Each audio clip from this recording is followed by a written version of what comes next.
tale house is not just a unique, one-of-a-kind thing. It is an actual architectural style that was born between 1920 and 1940. The reason for this is that our troops were just returning from World War I, and they were extremely enchanted and inspired by some of the architecture that they had seen over in Europe. You have to remember, they had seen the castles, the Tudor style architecture in France, England, Germany, and so everything was just so different from the way it was back at home with kind of the farmhouse style. And so the easiest way to tell a fairy tale house, especially in regards to the style, and more specifically the Tudor style, is you're going to see the pointed gables. The front is going to have some serious, maybe more than one pointed aspect. This one is kind of unusual. I've really not seen one just like it. But then the arched doorways, take a look at this.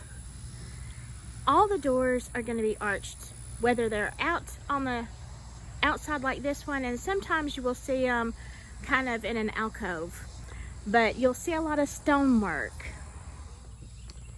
The fairy tale house actually started out in California at around 1920, again a few years after they had come back, and so you will see it peak between 1920 and 1940. After that, it really kind of lost its way and things morphed more into mid-century modern. But a lot of these houses still exist, which leads to the next question.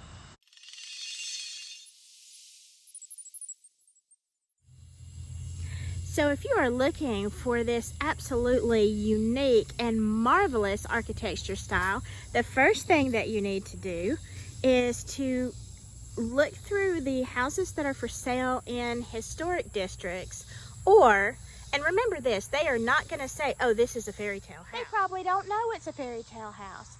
Probably never heard that term. So what you need to look for is a house that's built between 1920 and 1940. And those arches are going to be a dead giveaway.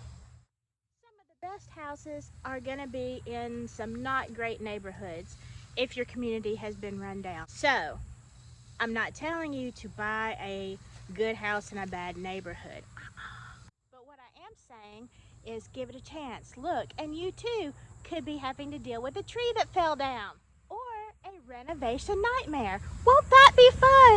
And it doesn't really matter, because once you fall in love, it's all over. You know how that is. Remember, restoring a house, especially a historical house, can be a real nightmare. But guess what? It's your nightmare. So you better love it and enjoy it and make sure that's what you want. But there is nothing like a fairy tale cottage. So I hope you learned something today, boys and girls. I know I learned you should not sit in an ant bed on a hill. You should really look what you're doing. Ow! Something just bit. Ow! Oh my God! That was not supposed to happen.